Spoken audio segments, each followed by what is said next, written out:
Hi, welcome to another episode of Hot Takes. The Scottish Government has decided that it's not going to listen to the voices of reason and it is going to continue and defend in court against For Women Scotland. This is at the behest of the weirdos. They're going to defend their right to keep men in women's prisons. I covered this story basically on my other channel, Silver Fox Scotland, but we have this sort of update here, which is sort of basically saying that he's prepared to blow untold amounts of taxpayers' money on this case, which he can't possibly win. He will have been told, of course, by his advisors he can't win it, thanks to the Supreme Court's decision. Now, there's a lot of controversy over this. Women in prison do not want men in prison with them.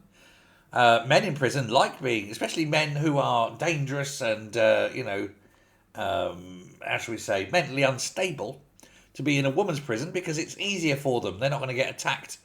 Whereas if they were put into a men's prison, it would be much more, well, let's say harder. There'd be a lot of hard, wouldn't there, in a male prison? If nothing else, they'd be getting a lot more sex than they used to. But not in a good way, I suspect. But the SNP are adamant that men should be allowed to be in women's prisons and safe spaces. Locked in a cell with a vulnerable female. Goes to show what goes through the mind of the SNP, doesn't it? Even if you're an SNP voter, think about this. If you know a woman and she's in jail, would you want her locked in a cell overnight with a man?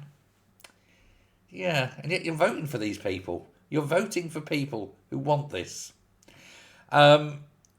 But For Women in Scotland are serious. They're taking them to court.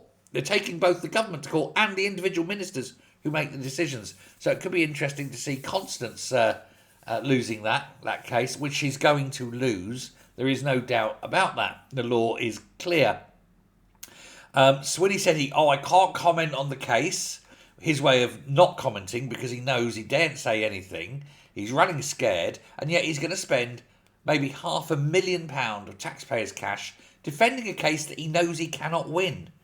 But he's only doing it so that he doesn't upset the very few mentally ill trans. Oh, look, we got to keep you on the side because your votes are so important. All 9 of them, load of bollocks. Literally, in their case, literally bollocks, isn't it? But it's going to be doing this. Now, Tess White, Tory MSP, she's saying that it's madness, and it highlights that she's highlighting the Supreme Court ruling and saying it's another example of the Scottish Government billing the taxpayer to fund its warped priorities and view of the world. And they should be abiding by the law, not attempting and wasting public cash trying to challenge it when they can't win.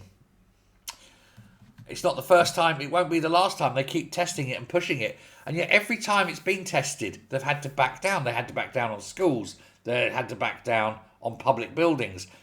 They still haven't backed down on hospitals. That's coming next. You can still have a man in a woman's ward in a hospital. But, one battle at a time. They've got the schools, they've got the public buildings. Prisons now, hospitals next. Each and every time. The SNP have blown hundreds of thousands of pounds trying to defend it, and each time they've lost. What is wrong with them? Let me know. Thanks very much.